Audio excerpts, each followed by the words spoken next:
কথাগুলো মন দিয়া শুনবেন। একটা শুটকির দোকানদার সে জানতো যে তার দোকানে একটা বিড়াল আছে, তবুও সে শুটকিটাকে সেইফে না রাইখা বিড়ালটার সামনেই রাখলো এবং বিড়ালকে ওয়ার্নিং দিল, দেখ বিড়াল, তুই যদি শুটকিগুলা খাস তাহলে তোকে 10টা বেদ দেওয়া হবে। এইটা শুনে বিড়াল শুটকির দোকানদারকে বলতে লাগলো, শালা তুই তো আসলেই একটা বলদ, আমার প্রিয় জিনিস আমার চোখের সামনেও রাখবি, আবার আমাকে ওয়ার্নিংও দিবি। তোর মতো বলদের এইরকম ফালতু আইন আমার ঠেঙ্গেও মানে না।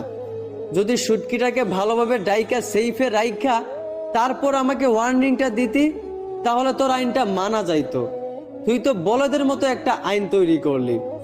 ঠিক তেমনি আমাদের দেশে পুরুষ আছে জেনেও কিছু মা বাবা তাদের মেয়েদেরকে বেপরদায় চলাফেরা করায়, আবার দেশের মানুষ পুরুষের বিরুদ্ধে আইন তৈরি করে, ইপটিজিং করলে 6 মাস 1 বছরের জেল হবে।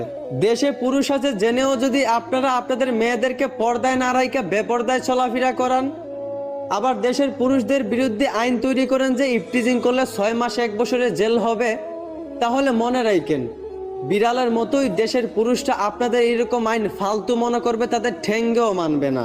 যদি আপনারা আপনাদের মেয়েদেরকে পর্দায় রেখে চলাফেরা করাইতেন, তারপর দেশের পুরুষের বিরুদ্ধে এইরকম একটা আইন তৈরি করতেন, তাহলে আপনাদের আইনটা মেনে নেওয়া যাইতো।